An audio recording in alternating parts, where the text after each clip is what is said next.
The Lori Boyle Show, live here at New Earth International with your host, Lori Boyle. Hi, everybody. Thank you for joining me today. I have an awesome show for you because I have a great guest, and her name is Suzanne Carter.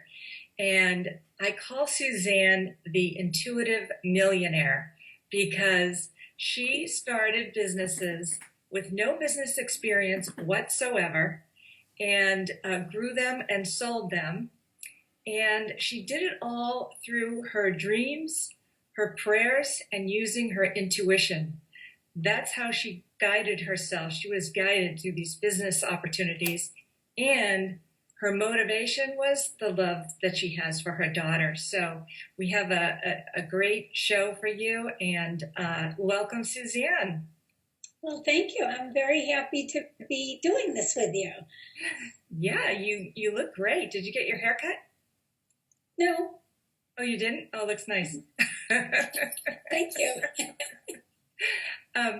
So, Suzanne, do you want to start, you're originally from Provincetown, and your whole family lives there, and you went to high school there, and then, so start there with going to high school, and then what happened after that? Okay. Well, I was born in Commercial Street, my grandfather's house, which is unusual for somebody to be born in Provincetown. And then I went to high school there. And when I I always had these dreams that I was going to, move and have an exciting life and all of this. But my dad, who was a Portuguese fisherman, constantly reminded me once I was 13 years old, you were a fisherman's daughter.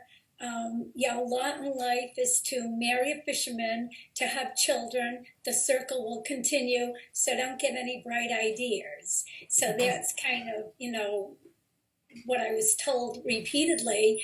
And I was determined that wasn't going to happen to me. My mother was not a happy person. She was a very smart woman with an unfinished life.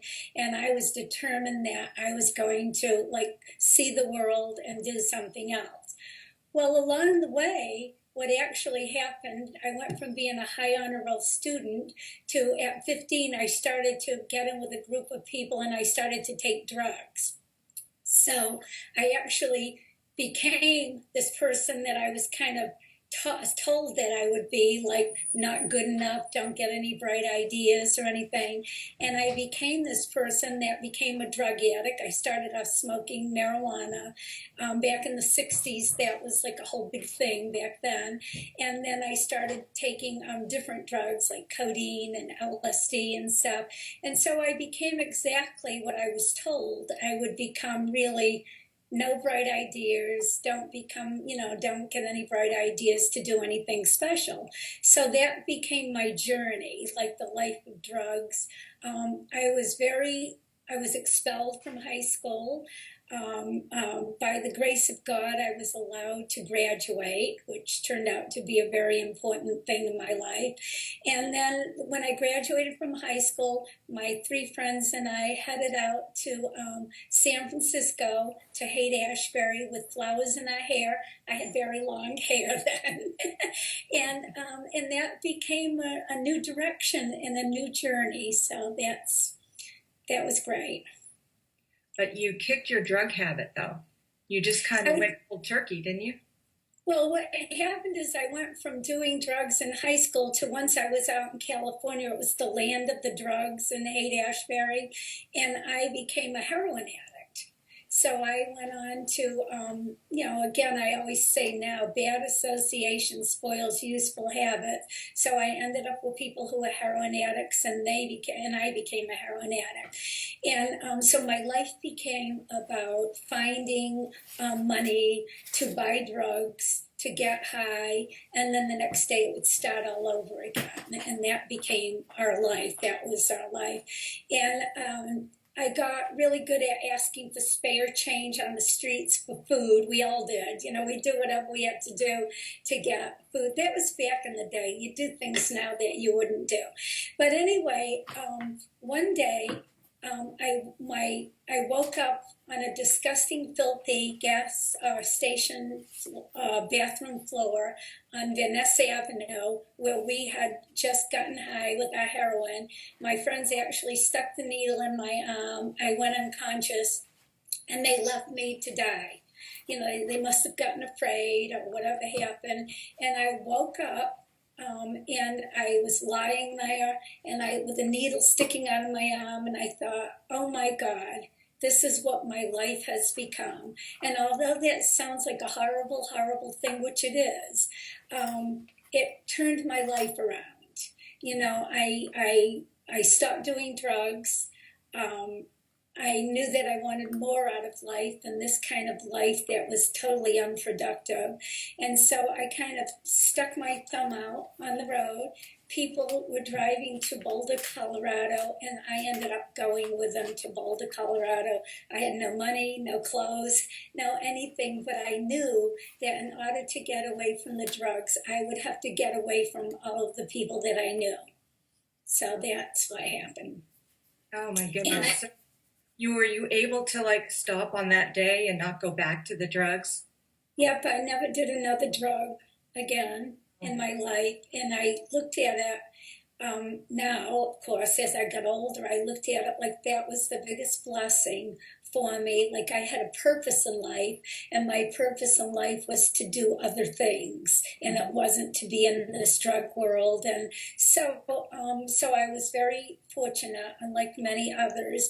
And the only reason I talk about this now is because I realize that there's a major addiction problem with young people, and it's so I like to tell my experience, because maybe I could help one family member or one person who's addicted to drugs.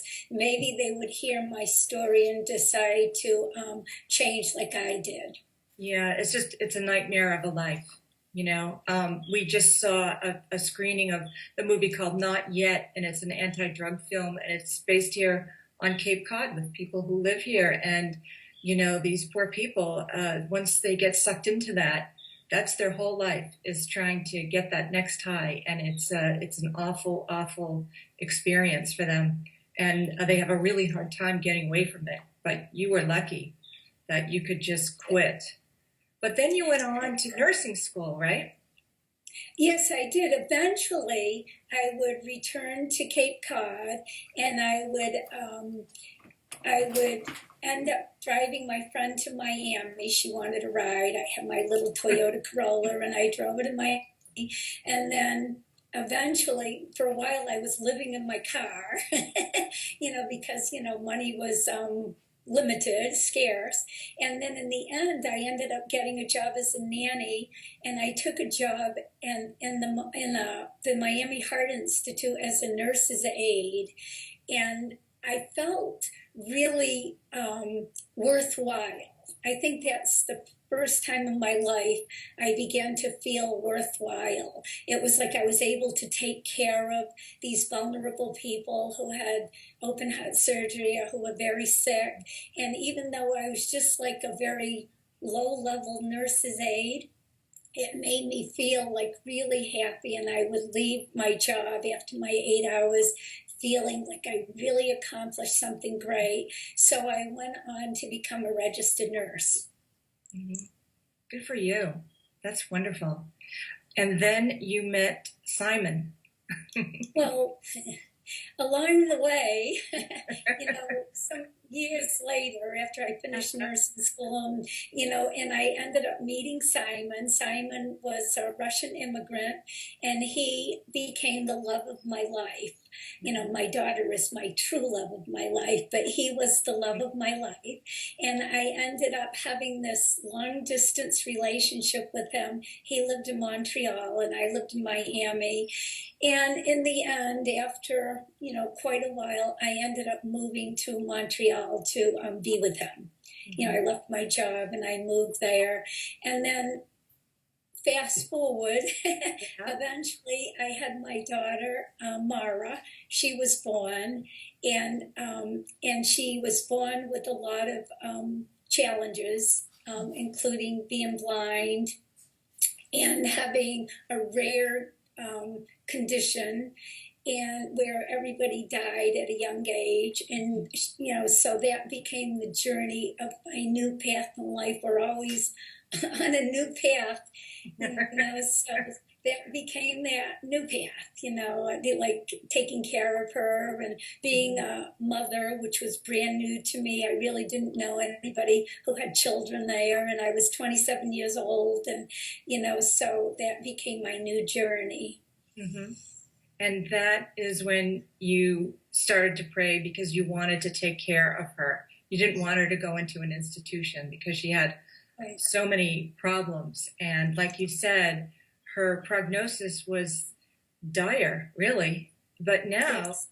fast forward again, she is in her 30s, right? Yeah, she's 39. Back then, they had told me that my daughter would never walk, talk, see, or hear, and I should put her in an institution. So eventually, her father didn't want her, so I moved back to Cape Cod to live with my grandmother and my sister to help me so I could be with family and not be all alone and isolated. And I took her to hospitals here as well in Boston. I was told the exact same thing, the same negative news. And that's when I became determined that I was going to dedicate my life to her, and I was going to do everything in my abilities to make her live. And so then I started the journey about trying to find holistic ways to make her live, because traditional medicine couldn't really do that. And even though I did continue to take her to a neurologist, I started the journey of looking for alternative ways to treat her. She had 200 seizures a day. I took her to, as she got older, like 9 months old, I started to drive her from Provincetown to Boston 3 times a week to get physical therapy and speech therapy and occupational therapy, and everything they taught me, I would just do all of the time when we were home. I became just like pretty intense about it. She didn't really do anything. She didn't move. She didn't do anything. But eventually she started to, she started to move and she started to do things. And so I remained optimistic, even though the medical experts were not optimistic at all. And eventually, fast forward, she actually started to walk. She was quite old when she walked. She talked, I think, when she was severely autistic too. And she talked when she was old. She was probably 8 years old when she started to talk. She started to see, I noticed that she started to see light when she was about maybe 3.5 years old. And so I was just determined to do whatever I can. I started to be encouraged, and she started to make progress. It was challenging. She was in the hospital many, many times. The rescue squad had to come and take her to the hospital from Provincetown, and they would get her stabilized in Hyannis, and then we would transport her to Boston so she could be with a neurologist who knew her. And she had 200 seizures a day, which grand mal seizures pretty intense. Okay. But I believe I went to nursing school to be able to take care of her. I feel like that was a blessing. Blessings come in strange disguises, and I feel like I was able to be able to take care of her. Most people would not have been able to take care of her. Yes, probably the average person wouldn't be able to do that. But since you had that RN, you had a lot more knowledge, and you were probably less afraid than, the average person might be. I love what you said, though, the other day. You were saying that, everyone was all the medical professionals were telling me she's going to die. And then you said, why should I listen to them? I don't want to listen to them. I'm going to, find a different way and use those holistic methods and see if they helped her, and they certainly did. So she is doing much, much better. But tell us about your businesses that you started and why and how you got the idea to start. Okay. So I would like to say that my daughter not only survived, she thrived, and she is a delightful, happy person. You know, it's so anyway, along the way, I had to live on welfare and I received food stamps, and I was trying to figure out, you know, how to really take care of her needs, you know. And so in the end, I started to have this dream. And this dream kept telling me to take people out to see the whales. Of course, I live in Provincetown, and we're 26 miles out to sea there. And so then I just kind of went with the dream. And, you know, I kept having the dream. So if you have a dream once, well, that's once. But when you keep getting this message, so even though I knew nothing about business, I had no money, I live on welfare, and I get seasick, I just thought, well, go for it, you know, and just, you know, it's a message. So listen to the messages. So then I started to look in the yellow pages to look for a boat. I mean, I really knew nothing about this. And along the way, miraculously, you know, with a lot of hard work, great faith, and the grace of God, I created a whale watching business called the Portuguese Princess, named after our Portuguese fishing village community thing. And I included all homemade Portuguese foods and all kinds of things on the boat to make it like special. And in the end, I ended up leasing a boat. I owed a lot of money before I was actually able to pay people back. How I got the money, people always say, is I got 23 credit cards for cash advance of $3,000 each. So I ended up with $69,000, from nothing to $69,000, and that's at 22 to 24% interest. And I just went with it with faith that it was just going to happen, you know, that I was going to be blessed and I was going to work hard. Sometimes we do things for our kids that we can't do for ourselves. Mm-hmm. You know, you often hear stories about, you know, a 100-pound woman picked up a car to save her child. And I think that's what happened to me. I was just determined against all odds. I was determined to get whatever my daughter needed to make her live. And so I was on the way, on the road. It was kind of funny to have a woman I was then 30 years old. You know, no money, still using my food stamps. It was very humiliating for me to be on welfare. I would go to the grocery store 15 minutes before it closed, and I'd get my food so nobody would see me. And you know, they were like paper things, like Monopoly money back then. So it was humiliating to be on welfare for me. But in the end, I created this business. The first year was successful. And I didn't make any money at all, not one dime, but I paid all of the bills. I paid everybody back. And then I was able to move forward to making my business expand. So how did you get the money in the first place? I mean, you had the $69,000, but that didn't buy a boat. No, I didn't buy a boat. The first year I leased a boat, you know, and that's a funny story too, because I do everything on faith. You know, faith and hope and prayer. I have a lot of prayers. And what happened is I had my brochure made, and I had the float built, and I had the booth built, and I had everything set up. I hired the crew, and we had everything going on. And the business was going to open on April 13th. So we had our opening date set and everything. But 2 weeks before we were opening, I didn't have a boat. So everybody would say, "So Suzanne, where's the boat?" And I said, well, it's on its way. The boat is on its way. I had no idea where that boat was going to come from, but I was still exploring and doing things. And miraculously, maybe, I don't know, 8 days before the business opened, a man called me up and he said, "Listen, I heard you were looking for a boat." His boat was in Sheepshead Bay in Long Island. I flew there.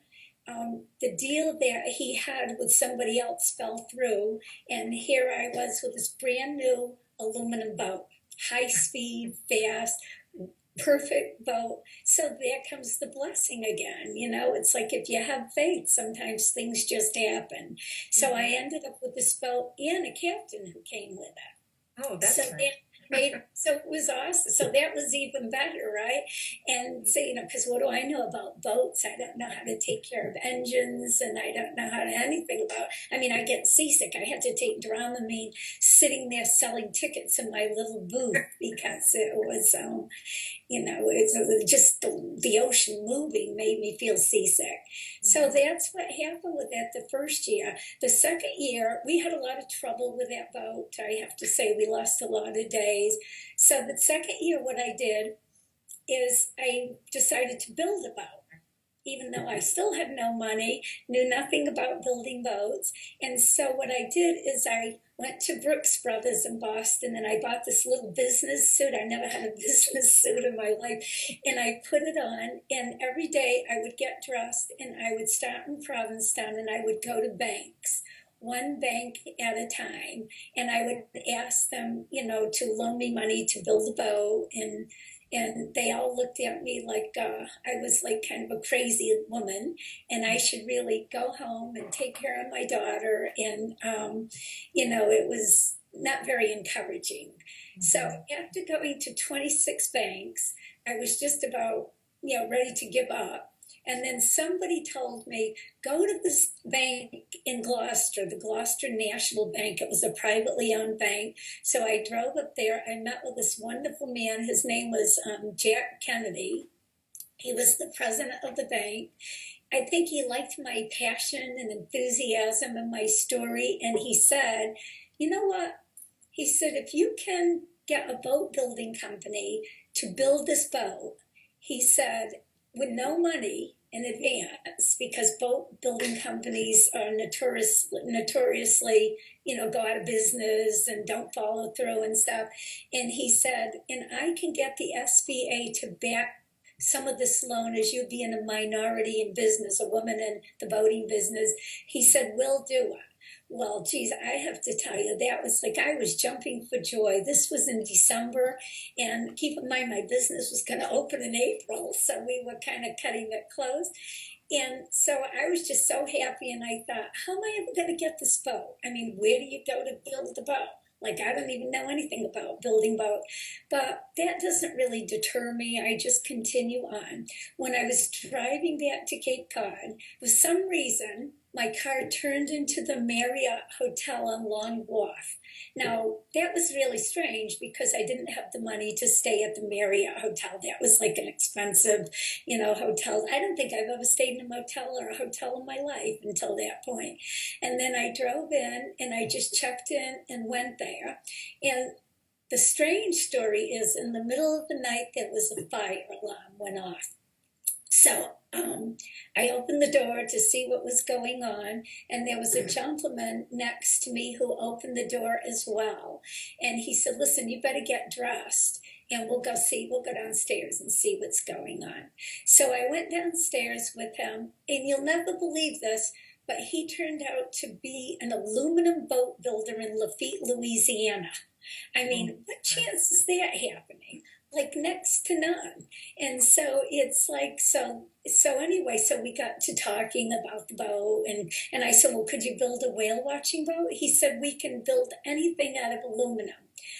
The problem was he had built crew boats that would take crews out to the oil things in Mississippi and Texas and Louisiana, but because we had moved and the United States started to get oil from the Middle East, his business was going out of business, and he was in the process of filing bankruptcy, which creates a big problem. So anyway, so I thought, well, okay. So anyway, he said, let me go back to Louisiana and I'll go talk to people about this. So a couple of days later, he called me and he said, can you come to Louisiana? And I said, sure. I said, well, what's up? And he said, well, I met with the people who own the aluminum company, the General Motor engine companies, which that's the huge expense to build a boat. The electronic company, the people who make the seats, I think there were 6 companies involved. And he said, if you could come down here and meet with them, we might be able to get them to all finance their part. And by financing their part, then nobody will be taking the whole risk. And my crew will work around the clock to build this boat, and we'll have it done for you in 3 months, which usually it's a 9 months to a year process or something. And so anyway, so I got on a plane and I went there, and the people were all there, the presidents of the companies and everything. So I was there, and in the end, they were kind of looking at me like, who is this young woman? Then I was only 31, who is this woman? And she's still on welfare, and what is this? But I said to them, listen, if you will support this project, I promise you, I will do every single thing I can to get the publicity to put, Aluminum Boats was the name of the company in Lafayette, Louisiana. I will put this on the map. I will. People will come. I'm a young woman in business with my daughter and a single parent. And I said, and if you don't do it, then what's going to happen is Sal Gerino is going to file for bankruptcy, and none of you are going to get paid. And so that's the end. But this way, everybody has a chance. They all had said yes. They agreed to say yes. And I was like, oh my God, this is like amazing. And oh geez, what a blessing. And in the end, this boat was built. They all financed it. I got the SBA backed loan. A letter of credit is what they gave me for, I think it was for $850,000. Plus in the end, they gave me another $150,000 to bring the boat from Louisiana to Cape Cod. I had to hire a crew and everything, and fuel, and it's a big trip. And in the end, it was awesome. We had this, it's like the bank kept going there to make sure that it was being built correctly. They built the boat to airline standards instead of boating standards, which means it's a continuous welding like they build airplanes. So it was built far superior to most boats, and it was like a model for them, and it was just magnificent. Then they had this big party, like, with all of the crew and this big crawdad or whatever they are, crawfish. I mean, they were all over tables, and there were reporters there, and oh my God, it was so exciting. And then in the end, I got to break the bottle of champagne over the bow, which was really so exciting. And I invited all the crew to stand there with me. Not really the presidents of all the companies, even though they were in the picture, but all of the crew stood on the big. There were like, there must have been 50 people, with me. And in the end, that became the picture that went around the world. So this young single mother, they call me Portuguese persistence. She did this boating business. She built this boat, and we got so much publicity because of that, which was really amazing. And so on all of my brochures and all the advertising, I put Portuguese princess built by aluminum boats with love, and I put little hearts, and people came from everywhere to come see that boat. Really? They came to Provincetown to see the boat. Long story short, there weren't like commuter boats and stuff in Boston, or commuter boats in San Francisco or Wall Street or any of that stuff, and many of these boats became built by aluminum boats. So he went on, Sal Gerino and his aluminum boat company went on to become tremendously successful. And I do have to say, every time I needed something for all the years I owned that boat, he was there for me. He would call me and, I'd say, Sal, we're having trouble with the boat. Can you come help?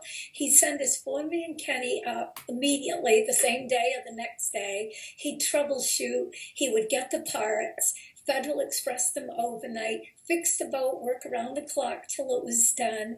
And so I had a beautiful relationship with him. I can't say enough about that man and how much he did for my life and my daughter's life. So I am so grateful to him. Yes, that was a blessing. And the business just grew. Pretty soon I leased 2 boats. And so the business grew, and my galleys made all this money. And then I opened the Whale Watchers General Store. Then I leased a bunch of parking lots, and it just went from one thing to the next. Pretty soon I had 50 employees, and it was just really, it's really like a miracle, almost like a miracle, But I really do feel like when you create your intention, I live my life like this. You create an intention. You don't just sit there and wait for it to fall from the sky. You give it a lot of effort and a lot of hard work. You have a lot of faith, and then the blessings occur. And I believe that if I could do something like this, anybody can. That's how I feel. Well, you seem to have like the Midas touch, you know? It's like Oprah. When she says a book is good, it like flies off the shelf. You said that Boat Builder was great, and everybody wants them to build their boat too. So that's tremendous. Now, what do you think was your greatest business skill? Because you had no training. You didn't go to business school. You didn't learn it from other people, you know, who like maybe your family, it was in your family of businesses. But what do you think was like some of your better business skills? And Well, along the way, like when you do a business, it's kind of like running a household. When you run a household, you have, you have to kind of borrow from Peter to pay Paul. That's what I was doing all the time, trying to make a balance. You have to, pay attention. Some of your kids need more attention than others, and you just keep it going. It's like you become the CEO of your household.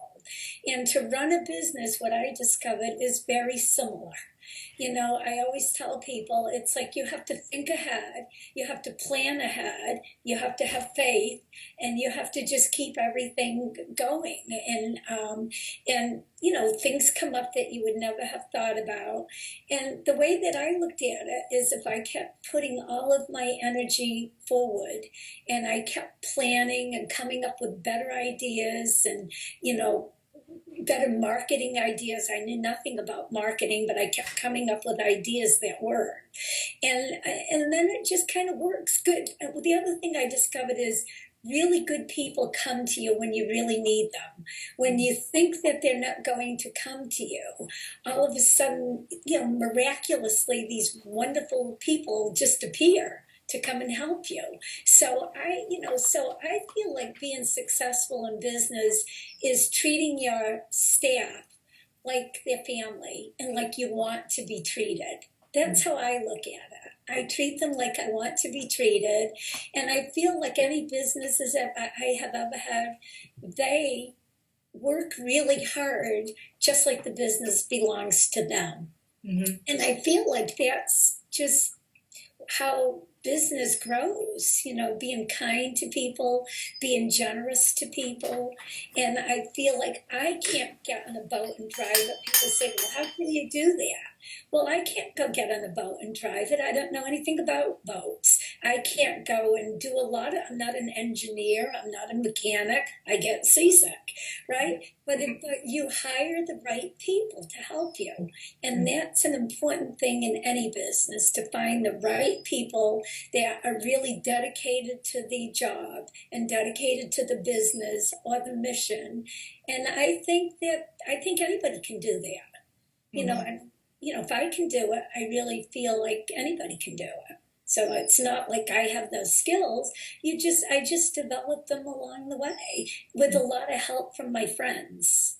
Mm-hmm. That's how I felt. Like a lot of people stepped up to help me, and it just worked out. It was a blessed business. I got everything I needed for my daughter. Most importantly, the whole thing created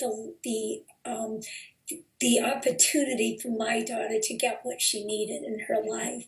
Mm-hmm. And so that was, I was so grateful for that. It's like part of the success that I have. And I'm very blessed to be successful, because with a person who wasn't supposed to succeed in anything, right? It's because I'm grateful. Part of the life is creating intention, working hard, having faith, but the other part is being grateful for the blessings that are given to you. Mm-hmm. And I've discovered in my life that once you get in that flow of divine grace, you're in it. And you just don't doubt yourself, you stay forward, you move forward with a lot of faith. And I feel that it's given to us. The blessings occur when we least expect them. I think it's never too late to be what you might have been. You know, it's like you can always reinvent yourself. It's not like you can't, you know, I mean, I do. Yeah, you do it a lot, actually. I do it regularly. You ended up selling that, but you've had like 3 or 4 other businesses, and you started last year, didn't you? I did. I ended up selling that. I ended up selling.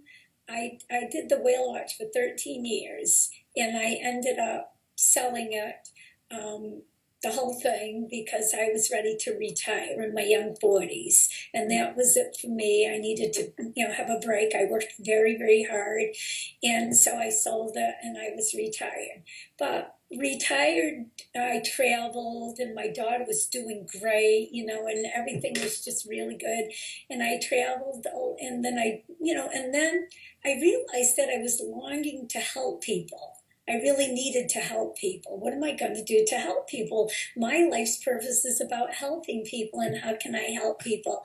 And in the end, when I was visiting a friend in New York, she took me to this women's fitness center called Curves for Women. And I went in and I thought, this is it. I said, Curves is for me. Think of all the people on Cape Cod I can help. People who have high blood pressure and high cholesterol and type 2 diabetes and weight problems. And I'm a nurse, and I can use my skills, and I can help them. So when I was standing in this fitness center, I went right to the owner. I said, could I have the number of the franchise company? And I called them on my cell phone, and that started my journey to buy the rights to Cape Cod. I had to convince them, because they only wanted to sell me one, and I had to convince them that I was the person to own the rights to Cape Cod. And in the end, I ended up opening 5 of these fitness centers on Cape Cod, which were tremendously successful. I had a tremendous staff. Again, I have to give my credit to the staff. You know, I hired wonderful people who were very dedicated to the business. They were dedicated to the purpose of helping older women, you know, gain better health. And they were just wonderful, wonderful people. I treated them like family. We did things together all the time. And I was generous to them, very generous. And for me, they worked very, very hard. The business grew to thousands of people. I mean, it just kept growing and growing. It was so successful that the owner of Curves sent people to Cape Cod, his head people, to see what we were doing here. Like, how come you're so successful? What are you doing to have so many people? And so that was, you know, so it was great. And a lot of the work that I do, I have to, give the credit to the people that work here. It's the same thing. I cannot be 30 or 40 people at once, or 50 people. It's all about the team that you create. That's how I feel. The business is as good as the newest person who's come in to work here. And that's, we did a lot of training. We had a lot of gatherings. We were like a family. I mean, I think when I sold it, everybody was kind of sad that I would go and sell the business. And a lot of the people called me and said, are you starting another business? We want to work for you. And I said, nope, I'm retired. I'm finished. I'm not going to work anymore. I sold the business for a lot of money. I never had to worry about money from my daughter again. That was it. It's kind of like they advertised. She went from food stamps to a millionaire. I mean, although that may be true, that is true.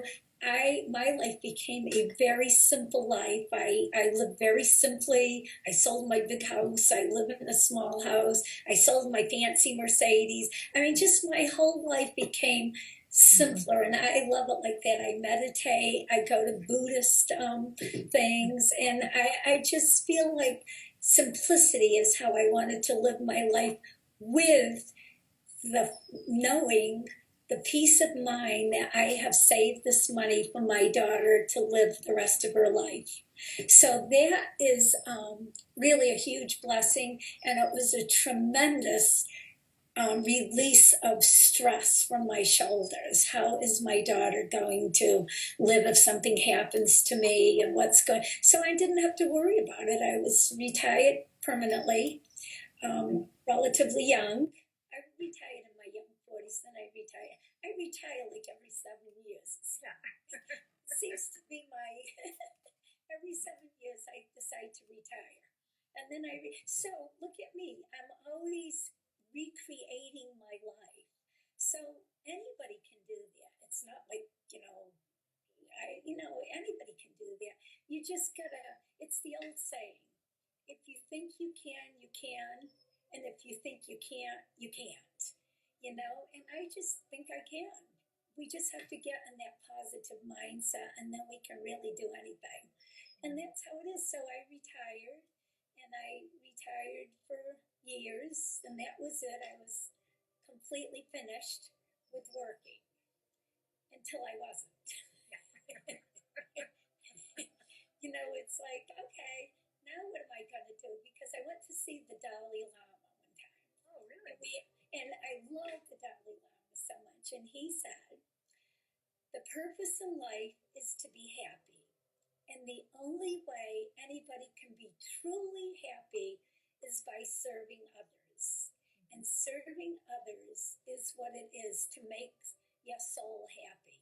It needs to serve others. And that's the purpose. So I started to think, okay, now what? So my mother ended up in a nursing home because she could not live in her house that was 200 and something years old. It was not wheelchair accessible. So I had to visit her every single day from 4 o'clock until 10:30 at night. And by doing this, I realized that very few of the people had any visitors. So I would go there, I'd go to BJ's, and I'd buy these big bags of candy and cookies and everything. And my mother would have her little Dixie cups set up on her little nightside table. She'd fill them up, and we'd wheel her around to all of the people in the nursing home, and she'd give them little treats. So when she passed away, I decided, I was very sad. I truly had a broken heart. And I actually went to the doctor, and I said, I think I'm having a heart attack. I can't get better. I'm really sad. I can't even get up and get out and do anything. And he said to me, you have a broken heart. He said, and it's going to take time for your heart to mend. So anyway, I just thought, okay, so I have to give it time and see what happens. So the truth is, I was not looking for another chapter in my life. I was retired.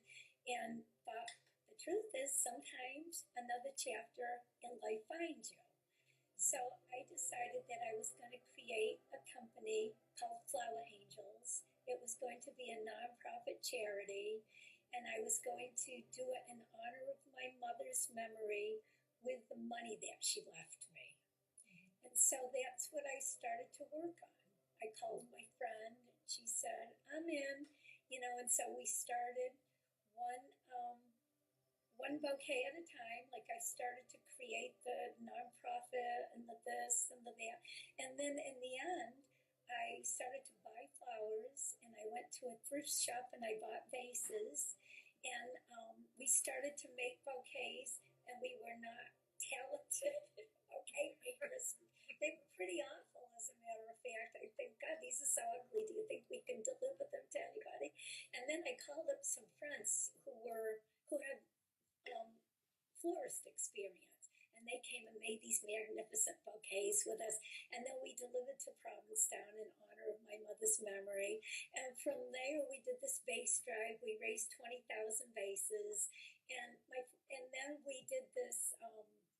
Trader Joe's came forward and said, you know what, we want to donate flowers to your mission, which was awesome, and it just kept growing. Volunteers came in one at a time, and it kept growing and growing and growing. And now we have 60 dedicated volunteers who are awesome, awesome people. We have 45 special needs adults who actually go around in their vans with their staff and collect their flowers. And then they assist us with delivering the flowers to 30 nursing homes on Cape Cod from Provincetown to Bowen. And it's just a beautiful, beautiful mission. You know, it's a mission of love. We have a lot of volunteers who were sitting home very depressed because their husbands had passed away, and then they didn't think life was worth living. So now they have this loving community and a purpose, you know, to come. You know, it's great. I was there today. It's just awesome. Suzanne, sorry, I have to cut you off because we're like out of time. Oh, okay. But I want to say, you know, the big message here is, you know, whatever you do it out of love, and then the rest kind of just falls into place. But I want to say thank you so much for being with us. That's a wonderful story. It's so uplifting. I always feel great when I'm with you, and when I leave you, I've got a smile on my face. So thank you so much, and we'll see you next time. Okay, thank you very much, Lori. Okay, You've been watching The Lori Boyle Show every Monday on New Earth International.